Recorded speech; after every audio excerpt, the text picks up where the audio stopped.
Basa mo na sila. First Chronicles chapter 1, chapter 21, First Chronicles chapter 21 verses 1 up to 14. Akong basahon sa kusog, basahan niyo sa hilom. First Chronicles chapter 21, it says here, "And Satan stood up against Israel and provoked David to number Israel." Muna akong but pasabot, dili ta magkumpiyansa. Kay si Satanas naaragi na nagpalibot, no? Sa tua. Sama sa naitabuan ning Israel, nakita niya ning relax sila, nakita niya nga si ilang leader mismo si David nagpabaya, gitubkag garbo, gitubkag kahambog. So unsay nahitabo, and Satan stood up against Israel and provoked David to number Israel. And David said to Joab and to the rulers of the people, "Go, number Israel and Beersheba even to Dan, and bring the number of them to me, that I may know it." And Joab answered, "The Lord make his people 100 times so many more as they be. But my lord the king, are they not all my lord's servants? Why then doth my lord require this thing? Why will he be a cause of trespass to Israel?" Nevertheless, the king's word prevailed against Joab. Wherefore Joab departed and went throughout all Israel and came to Jerusalem. And Joab gave the sum of the number of the people unto David. And all they of Israel were 1,000, 100,000 men that drew sword. And Judah was 460 and 10,000 men that drew sword. But Levi and Benjamin counted he not among them, for the king's word was abominable to Joab. And God was displeased with this thing. Mauna ni karon. Suko ang Ginoo. And God was displeased with this thing. Therefore he smote Israel. And David said unto God, "I have sinned greatly because I have done this thing. But now I beseech thee, do away the iniquity of thy servant, for I have done very foolishly." And the Lord spake unto God, David's seer, saying, "Go and tell David, saying, Thus saith the Lord, I offer thee 3 things. Choose thee one of them, that I may do it unto thee." So gipapili si David, nasuko ang Ginoo, silutan taka, papiliun taka, pili ka aning tulo. In verse 11, "So God came to David and said unto him, Thus saith the Lord, choose thee." Una. Verse 12, "Either 3 years famine, or 3 months to be destroyed before thy foes, while that the sword of thine enemy overtaketh thee. Or else 3 days of the sword of the Lord, even the pestilence in the land, and the angel of the Lord destroying throughout all the coast of Israel. Now therefore advise thyself, that word I shall bring again to him that sent me." 13, "And David said unto God, I am in a great strait. Let me fall now in the hand of the Lord, for very great are his mercies. But let me not fall into the hand of men." So the Lord sent pestilence upon Israel, and there fell of Israel 70,000 men. This is a sad story, but also a reality.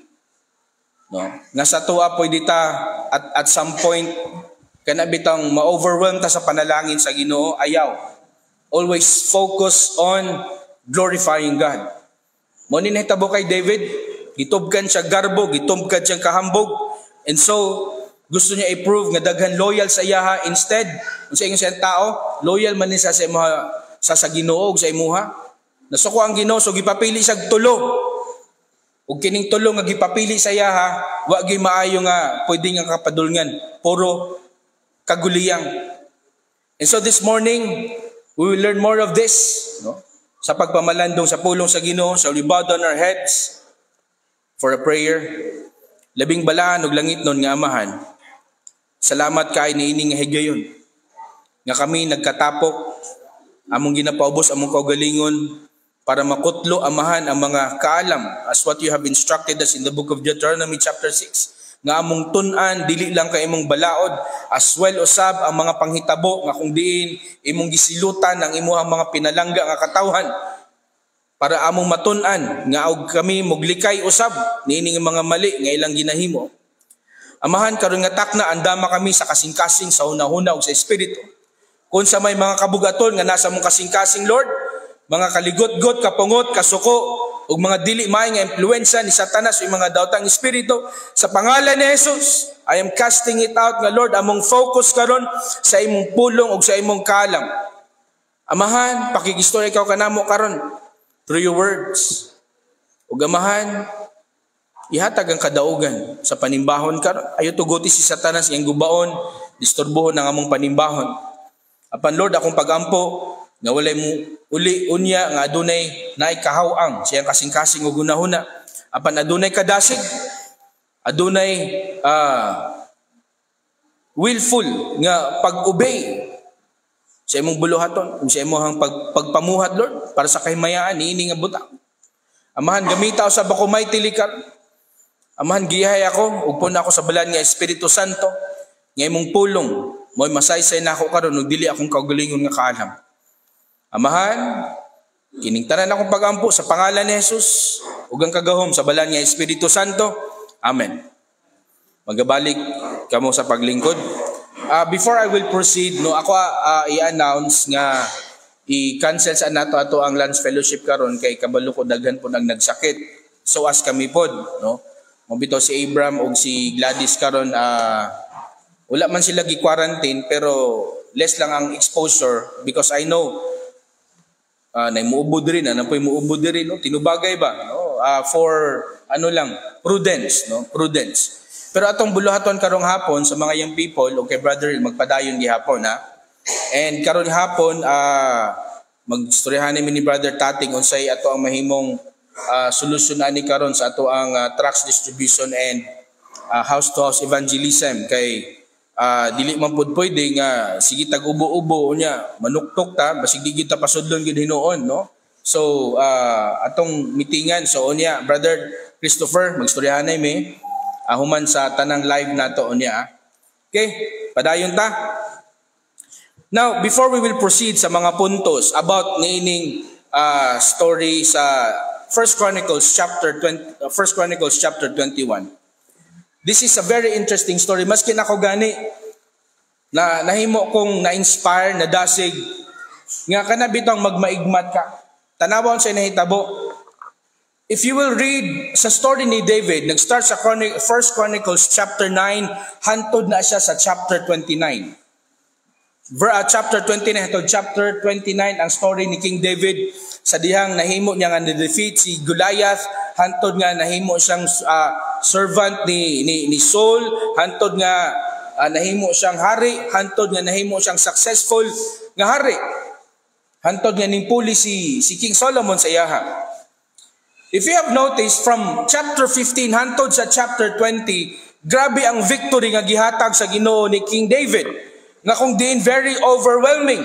Mo na daghang kayong loyal sa iyaha kay ngano sugod sa iyang pagkahari iya gyung gipatimaw nga kung ako nahimong hari dili tungod sa ako but tungod sa atong Ginoo, which is very good.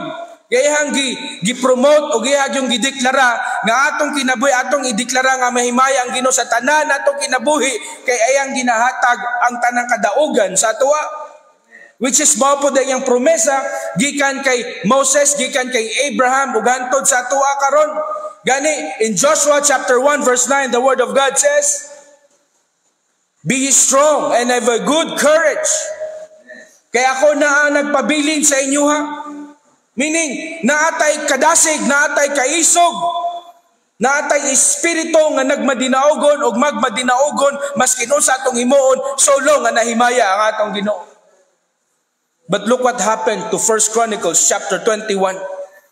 Sa dihang nakita ni King David ang kalapad sa iyang teritoryo nga na-combine niya ang Judah o ang Israel. These are very big nation. Nga kung din sa iyang panahon lang niya nahimo. Kaya even sa panahon ni King Saul, wala gina siya nahitabo. Iyang na-unite ng duha ka kingdom. And aside from that, it came to a point nga naay mga hari ngayang plano sulungon pero nabalaan sa hari dili na sila maghulat nga gubaon ilang kingging harian ilang syudad. Sila na mismo muadto dito padalag emisaryo, mahal nga hari, di nami mosukol sa imuha, himuan pa ka na mog rebulto, himuan pa ka na mog statwa, himuan ka na mog balay, mao ni ang mga gold nga namo among ihalad sa imuha, ayaw lag guba ang amuang gingharian. Ingon ana ka powerful si King David at his time, not because of him but because of God that willeth him, that giveth him strength, valor and victory. Na kung diin, walay makalupig sa iyang kaisog, walay makalupig sa iyang record, pila ka buok iyang napatay. But in chapter 21, nakitaan ni Satanas, uy, naunsa man ni si David? Atong sulayan be? Atong sulayan, tuod man, gitubkan sa garbo, ngayang paminaw, murag hawd na kay ko, iyang gitawag ang iyang sulugoon, iyang executive assistant si Joab. Ana siya Joab, suruya ang gingharian be. Iha pa ang mga katawhan nga loyal sa ako Nga loyal sa ako Remember be careful kung sa'y nasa tong kasing-kasing. Kaya kung unsay nasa tong kasing-kasing, mudagan na sa tong hunahuna, ug mugawas na sa atong baba. Asa gud mo madakpan ng isda, sayang ikog ba, dili, sayang baba. Mao na diya nimo mabalaan unsa ang nasa kasing-kasing sa tao, kay ngano, di gyud na niya mapugdan, mugawas gyud na sayang baba. Ug sa dihang gisugo ni David si Joab, at first, kabalo siya nga, naay mali. Pero kay ang sugo sa hari, dili mabali. Although disgusto si Joab, kay kabalo siya, nga mali ni siya. Gani, nangutan na siya, Lord, ngano imo maning himuon, sala ni atubangan sa atong Diyos. Yung sa verse 3, and Joab answered, the Lord make his people 100 times so many more as they be, but my Lord, the king, are they not all Lord's servants? When doth my Lord require this thing, why will he be caused to trespass to Israel? Ana siya. Kaya dili siya kapugong po nga. Dapat pahimangnuan po niya. Mahal nga hari, this is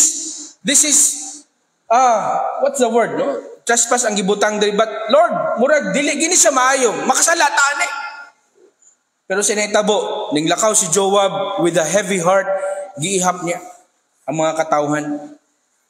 Ug sa dihang ning balik na siya kay King David, mahal nga hari, mao niya ang number sa mga katawhan nga willing isakripisyo ilang kinabuhi para sa imuha just to prove their loyalty to you.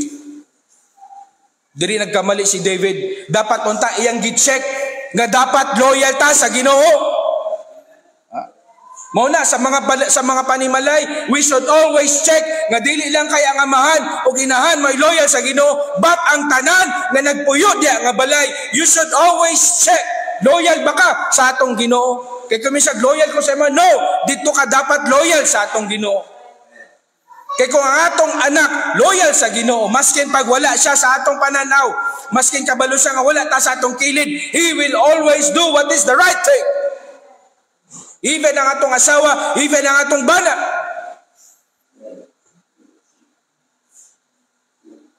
In verse 7, suko ang Ginoo. And God was displeased with this thing. Wa na ta. Unsa naman guna? Giihap raman. Pero timan naay nakit-an ang Ginoo nga wala nato nakit-an. Because God, He is a God nga kung din kabalo siya unsay tama, unsay mali, kabalo siya unsay nasa tong kasing-kasing nga ubang tao wala kakita, only God can see that. Sa diyang nakita sa tong Ginoo, wala na sa tama nga frequency ang kasing-kasing ni King David. Gitawag sa Ginoo ang iyahang advisor, which is named also God. In verse 9, in verse 8, and David said unto God, I have sinned greatly because I have done this thing. Sa diyang gisaysayan siya ni God, ang iyang advisor. Hadlok siya. Verse 9, and the Lord spake unto God, David's seer, go, tell David, saying, thus saith the Lord, I offered thee 3 things. At tuwa si David, God, ina siya, nasuko kay ko sa iyaha. Nasuko ko sa iyaha, nganong siya may nag-check kung loyal ba ang tao sa iyaha, dapat sa ako dili sa iyaha. Ingna ni siya, tagaan ako siya tulo ka option, tungod sa sala kayang gihimo. In verse 12, ana ang Ginoo, pili siya, pinakauna, 3 years of famine, 3 years nga kagutom, tulo ka tuig nga kagutom. Ikaduha, or 3 months to be destroyed before thy foes. While that the sword of thine enemies overtake thee. Ang ikaduha nga silot, lupugon ka sa imong mga kaaway. And at this time, tanang gingharian na suko kay tanang gingharian na lukop na ni King David. Tanan hadlok na saya, wa nay musukol saya. Ayaw huna sa imong kagulingon karon sa atong kagulingon nga gamahanan ta. Abunan siya ta. Kay kaya sa Ginoo taklog bantag kaldero just to remind us that you should be loyal to Him and not to yourself and not to your money and not to your property but only to God. Nabatay ka bang hambog? Wala. Kaya ta kulubon sa Ginoo at any time. Sama sa naitabo kay David. Ikatulo. Or else 3 days of the sword of the Lord, even the pestilence. Meaning, tunglo. No? What is pestilence? Kamatayon? No? Kagubot? Now therefore, advise thyself, that word I shall bring again to him that sent me. Siguro si David, I could not imagine the reaction sa iyang nawong sa diyang gisultihan sa siyang advisor. Mahal nga hari, pili ka aning tulo. Kung ikaw papiliyon ani, matanga gyud kayo sa may akong maayo nga option ni wala gyud, puro sakit. Unya, may ang taog ang silot sa iyaha da ka sentro dili sa tibuok gingharian. Timana nato pag ang Ginoo masuko sa tuwa, dili lang kay sa imuha, damay tanan. Damay tanan. And this is the very reason diri sa atong simbahan, number one that we should always have this in our heart, to always glorify God sa atong kinabuhi all the time. You may not understand what is that, just follow it. Because out from that glorification sa atong Ginoo will come out, will spring up unsa man mga ideas nga unsa atong himuon para mahimaya ang Ginoo sa atong kinabuhi. And as far as I can see sa mga platforms nga atong giabrihan karon, grabe ang panalangin ug nabalik nato ang himaya sa Ginoo. Kaya nga naman, dili lang kay ang magwawali mo nadasig, but ang panimalay usab nadasig. So sa netabo, padayon ta. Tuod man, si David, nipili siya. Siya yung gipili. And David said unto God in verse 13, I am in a great strait. Could you imagine that? Distress. Na-stress si David. Muna niya akong gaingon, kung we are always right with God, walay stress sa atong kinabuhi. Di ta magkaroon ka ng mental health issues. Dili ka mabalaka, dili ka mag-uol. If you are right with God, naaman kay problema, but you will always know nga naay tama nga padulngan ug naay tarong nga padulngan ni kabalo ka sa himuon, dili ka ma-stress.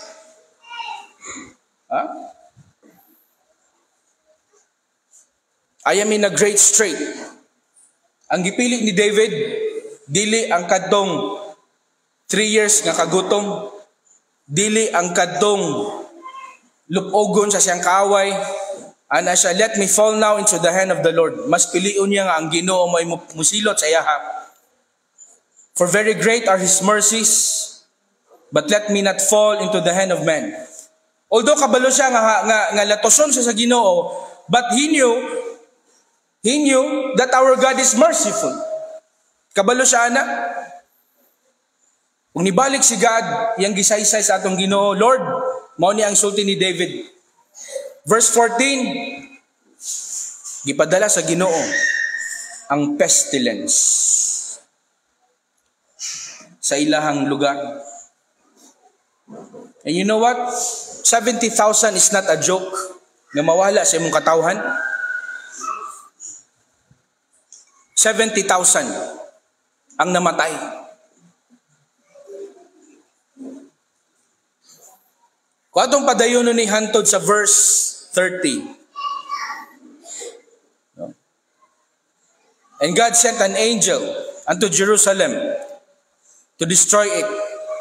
And as he was destroying, the Lord beheld. Unsa kay na imong hinungdan nganong gipugnan sa Ginoo?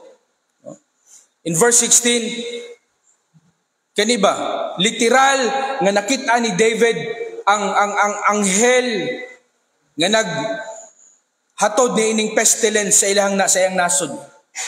In verse 16, and David lifted up his eyes and saw the angel of the Lord stand between the earth and the heaven, having a drawn sword in his hand stretched out over Jerusalem. Then David and the elders of Israel who were clothed in sackcloth fell upon their faces. And David said unto God, paitaan ni no? Kanang kabalo ka ikaw nakasala ba, pero wala dili ikaw ang nakaangkon sa direct hit sa Ginoo, but ang imuhang minahal nga mga tao. Ana siya, God, is it not that I have commanded the people to be numbered? Even I it is that have sinned and done evil indeed. But as for the sheep, what have they done? Lord, ako naman ang nakasala. Ako ang nagsugo nga ihapon pila ka buk ang loyal sa ako. Lord, wala man ni sila i-apel. Nganong na-apel man ni sila? Naitabo ba na sa ato nga kabalutan na isala? Pero ang atong minahal sa kinabuhi mo'y nagsuffer. Nga kita gipakita, gipahinomduman, tanawa, unsay imong gibuhat sa ako. Muusap ba ka? I think not. Nihangyo si David, let thine hand, I pray thee, O Lord my God, be on me and on my father's house, but not on thy people, that they should be plain.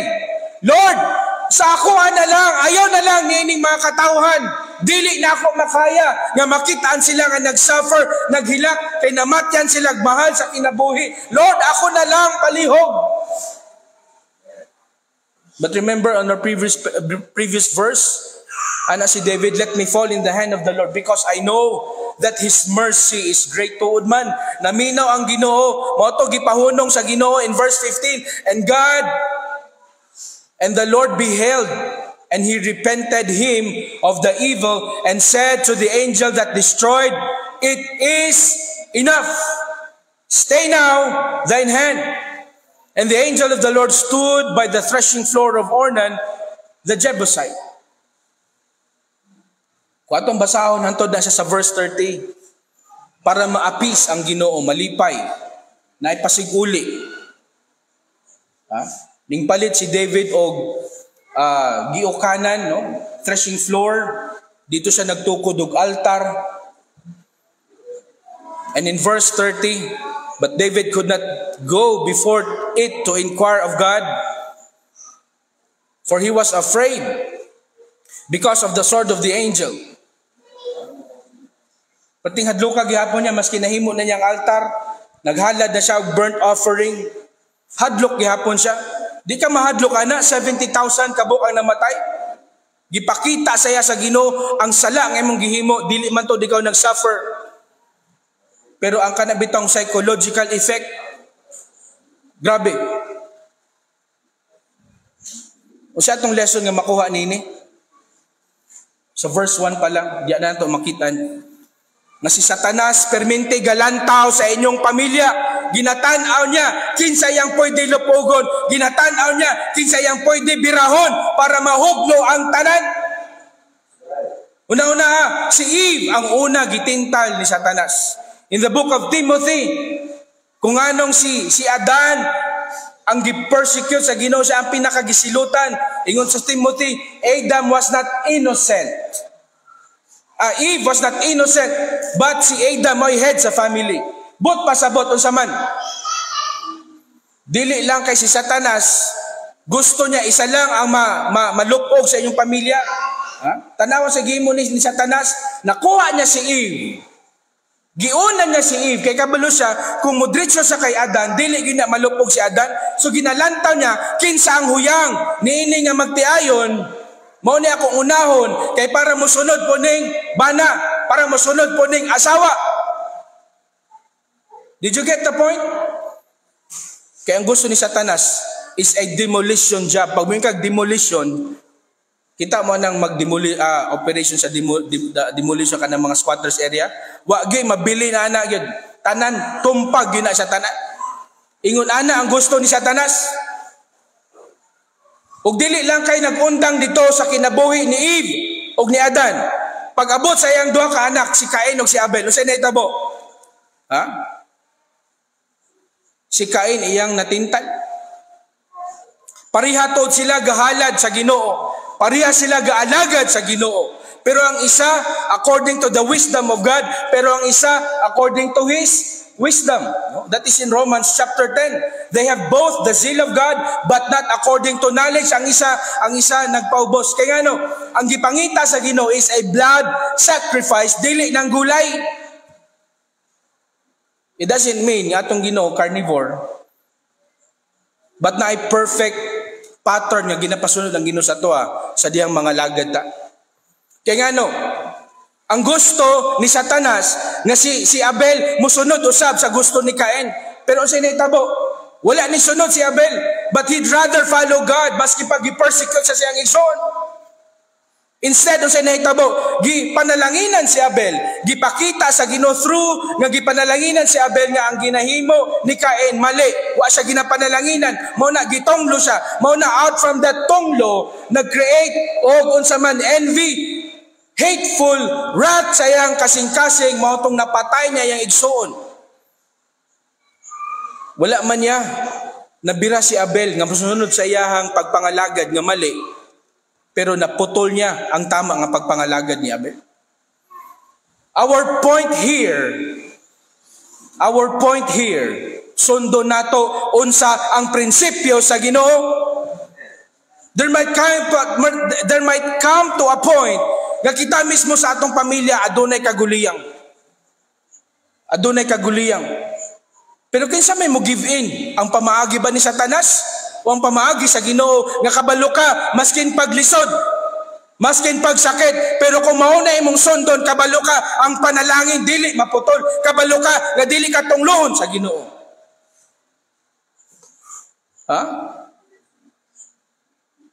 Ug mao ni nga prinsipyo atong ginapasunod diri sa atong simbahan. Di ta pwede anang mo compromise. Dili ta pwede anang makigugoy-hugoy nga dili mahimuot ang Ginoo sa atong kinabuhi. Tanawa si David. And Satan stood up against Israel. Nakita ni Satanas nga naay gamay nga opportunity para nako mabira, matumpag ning tibok ging harian tuod man nahimo gyud. In James chapter 4 verse 7, the word of God says, "Submit yourselves therefore to God, resist the devil, and he will flee from you." When you notice a slight change of loyalty sa inyong balay, God said, sa inyo sa James 4 verse 7, did God said remind them? No. Equip them so that they can resist the devil, and that devil wants to destroy your family. Di na gina mo balik sa inyong panimalay. In 1 Peter chapter 5 verse 8, be sober, be vigilant, because your adversary, the devil, as a roaring lion, walketh about seeking whom he may devour. Dili ta pwede magyaga-yaga sa atong pagkakristohanon. Dili ta pwede magbinuang, mag-compromise sa atong pagkakristohanon.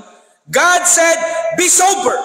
Pagtarong, pagseryoso, and be vigilant, pagbantay. Tanawa si David, wala siya nagbantay. Nasilipan siya ni Satanas. Una-una ligon nga tao, leader, hari, nabikil ni Satanas. Who could imagine that? Na-detect siya ni Joab, pero si David, wa siya naminaw. Ayaw una-una ligon ka karon basin ugma, makita na kanamo diya, nagligid-ligid sa kalsada kay pating hubog. Kaya nga naman, being a good Christian, it takes to be sober, it takes to be vigilant. It takes a lot of courage to resist. Nabay sala nga sakit? Wala, lami bianing sala, di ba? Mabito nagpabili ng uban sa pagpakasala, kay giganahan sila sa pagpakasala. Kaya nga naman, that is our old nature. Pero ang gusto sa Ginoo, ibalik nato ang atong imahe nga mo iyang gi-create pinakauna sa tanan, ang likeness nga iyang gusto nga naa sa ato. Mabitaw ni magsumpaki kita sa ubang mga grupo. No? Pastor, nganong dili man mo musugot, musimba ta diha nga naka miniskirt, nganong dapat below the knee na siya? Lisod po kay magwali ko dire, unya ang atong membro diha naka-tube, nya naka microskirt. Basig akong espiritu una mulupad, dili iya ha? Mabitaw na sa Biblia, be sober, pagtarong, be vigilant, magbinantayon. In Ephesians chapter 6 verse 11, the word of God says, put on the whole armor of God that ye may be able. Take note on that word, that ye may be able. Mao ni ang atong ginahimo kada adlaw, kada gabi ug buntag, magtuon ta sa pulong sa Ginoo, kay mao ni ang armor of God nga mag-equip sa tua, that we can resist, that we can be sober, that we will be vigilant sa mga atake ni Satanas. Nga dili ta mosugot nga pareha sa nahitabo nining 1 Chronicles chapter 21, ang tibuok gingharian nagsuffer, nga nagsakit sila, namatyan silang 70,000 katao sa sala sa ilang hari.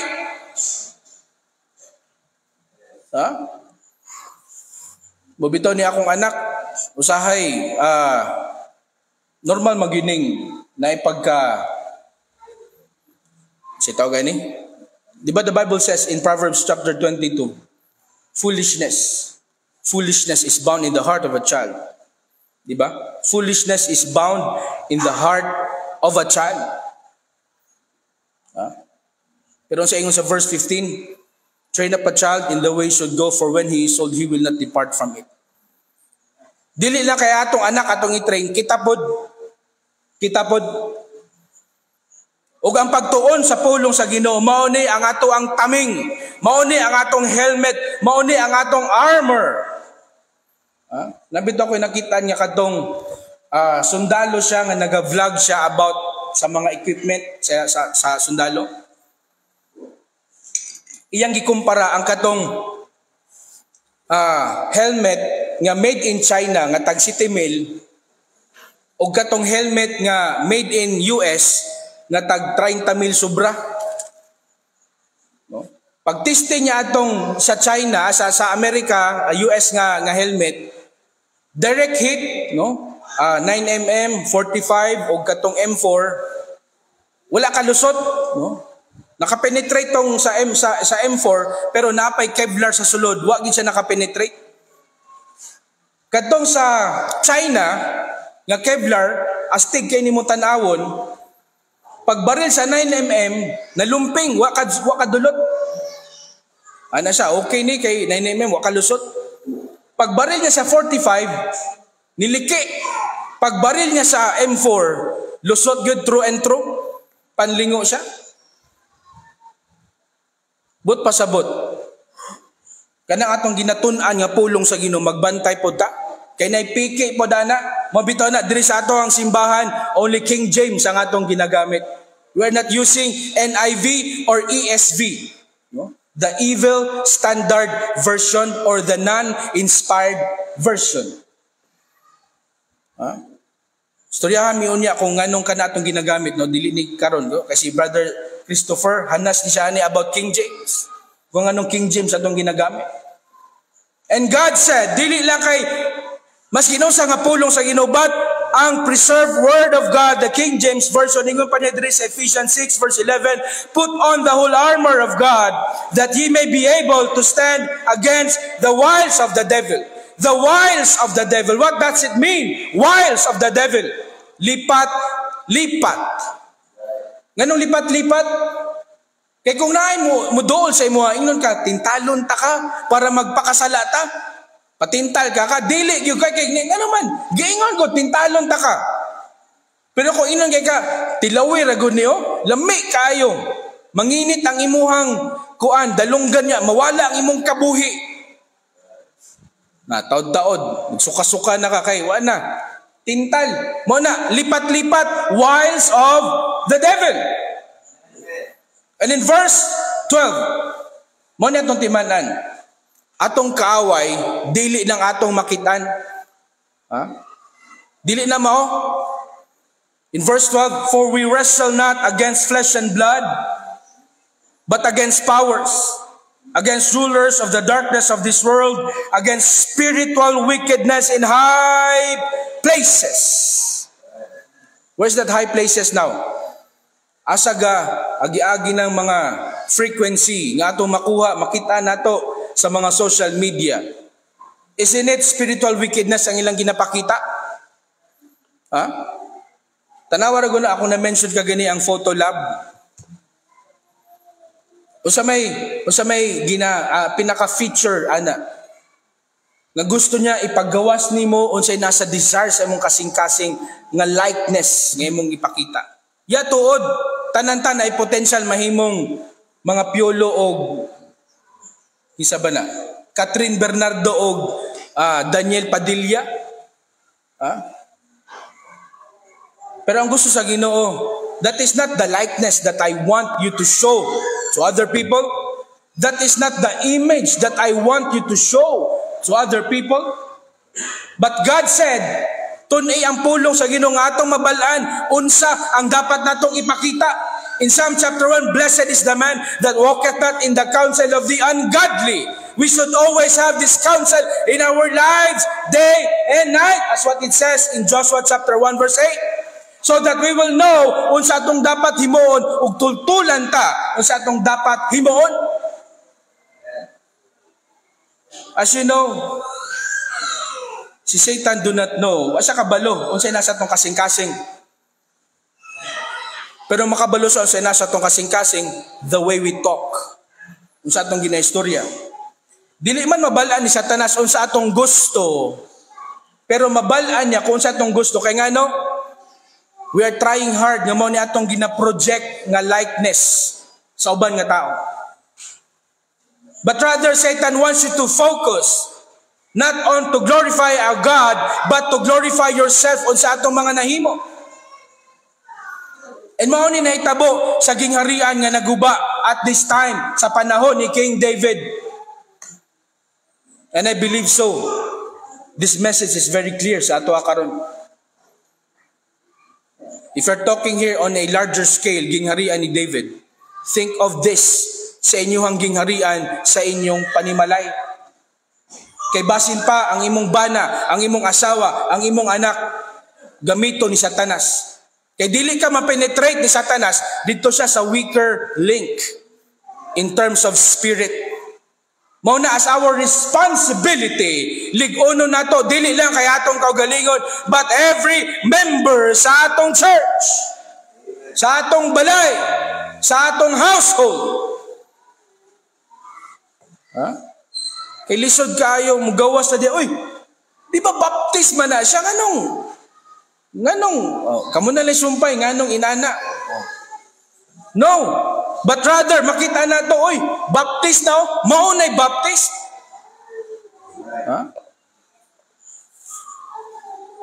Kabalo mo samtang naapat na diri sa kalibutan nga di pa ta makauli sa langit, si Satanas kada adlaw gatan-aw sa imuha.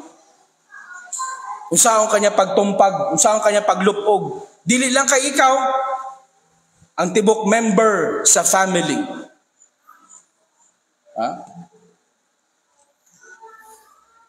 Mabitaw sa dihang si King David. Natagam kay siya ani in 1 Kings chapter 2 verse 2, our last verse for this morning. In 1 Kings chapter 2 verse 2.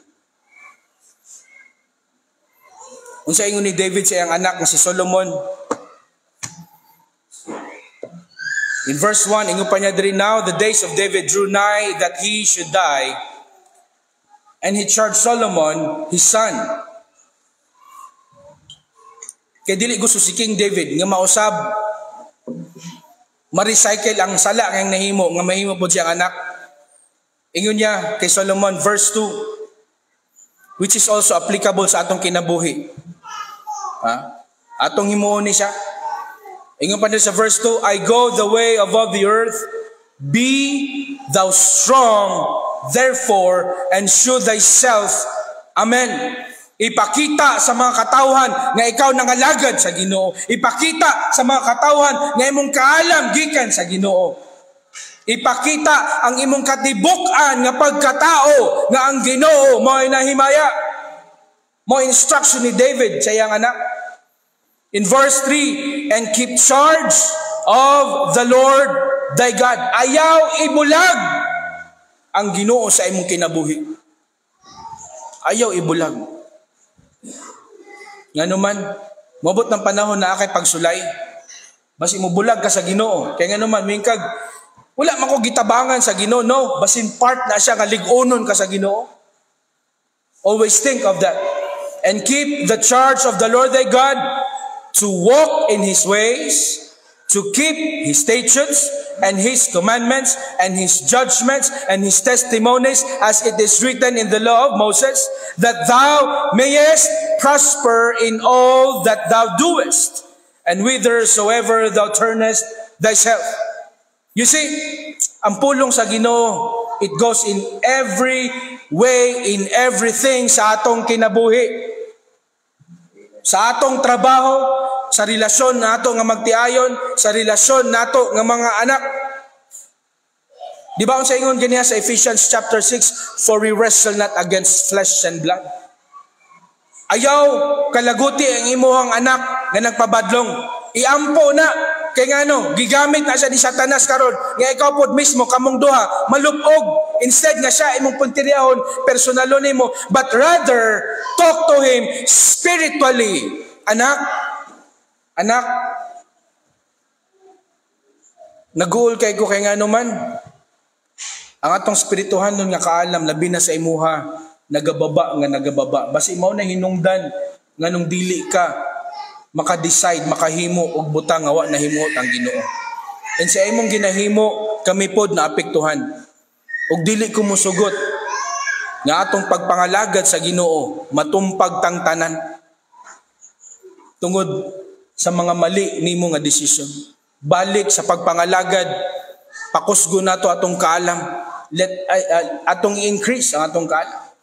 Di ba moingon ni David sa iyang anak? That thou mayest prosper in all thou doest, and whithersoever thou turnest. In verse 4, that the Lord may continue His word, which He spake concerning me, saying, if thy children take heed to their way, to walk before me in truth, with all their heart and with all their soul, there shall not fail thee, He said, a man on the throne of Israel. Sa atong mga men, barog mo nga malig-on diha sa kaalam sa Ginoo. This is the way that God wants us to take how to manage our family. Sa mga magtiayon, suportahin inyong bana, labi na nga nangalagad og tarong.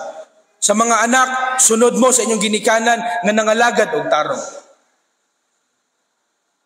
Kay dili nato makaplagan ang prosperity nga dili mahatag ni Satanas sa atoa. Dili nato maangkon ang kaalam nga dili nato maangkon diri sa kalibutan. Dili nato makit-an o makaplagan ang kalipay, tinuod nga kalipay sa kadasig sa pagpangalagad sa Ginoo. Magaampo ta. Labing balaan og langit nun nga Amahan. Salamat Lord sa imong mga pulong karon nga nag-remind ka namo na dili na mo usbon or himuon ang gihimo ni King David.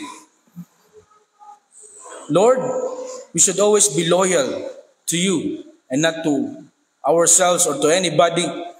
That we should always make sure nga ikaw may among nag-glorify ug dili among kaugalingon. Because out from these things, Lord, sama sa nahitabo kay David, di yun ka mahimuon. And Lord, tabangin kami sa matag-adlaw nga tanan, sa mga decisions namo, sa mga choices namo, that we should always base it on your words and on your principles and on your wisdom. Because in you, there's a lasting peace and a good increase in life, labi na sa success. Tabangin mi Amahan sa kanunay, that we should always be vigilant and we should always be sober. Amahan, pinitanan akong pag-ampo sa pangalan ni Jesus ug ang kagahom sa balan nga Espiritu Santo. Amen. Ako'y balik sa atong song leader, Badabs.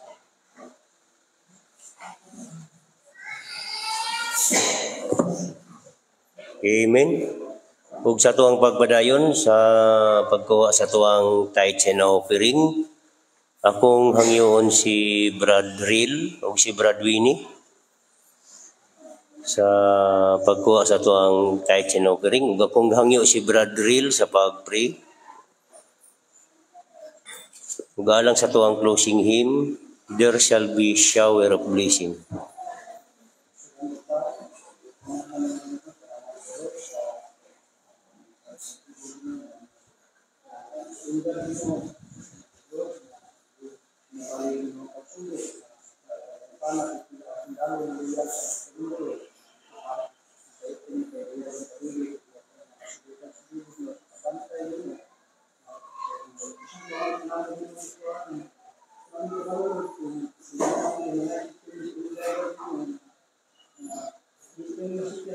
Yes.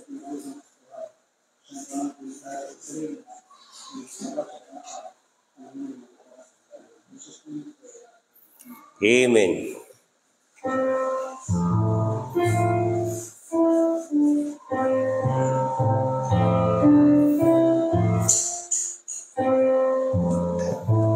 Verse. Okay, verse 1, ready, sing. There shall be showers of blessing. This is the promise of love. There shall be season refreshing, sent from the sea. Showers of blessing, showers of blessings we need. Mercy that are falling, but for the showers we pray. There shall be showers of blessing. Oh, grant us showers refreshing.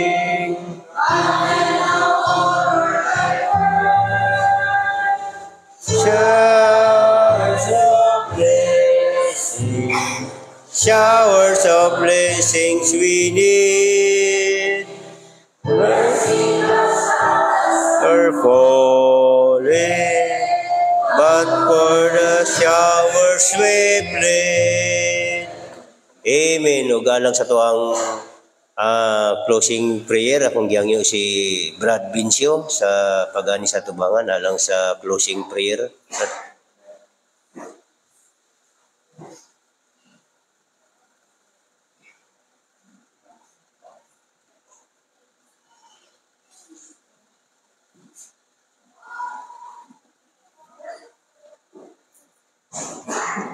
Kino magampo ta alang sa pagtapos atong serbisyo karon o magpasalamat ta sa Ginoo nga dako ang kadaugan dinhi kanato.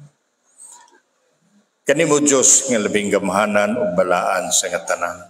Amahan daghang salamat ning takang sa kauton karon nga din kami sa Dios nabusog sa among espirituhanon nga mga butang.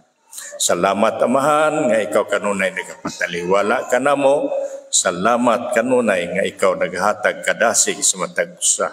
O usab o Dios kami nangamuyo kanimo nga ang matag usa kanamo karon sa among pagbulag-bulag ihatod sila nga safety sa among tagsa-tagsa kapanimalay. Salamat kayo o Dios sa tanan in Jesus name. Amen.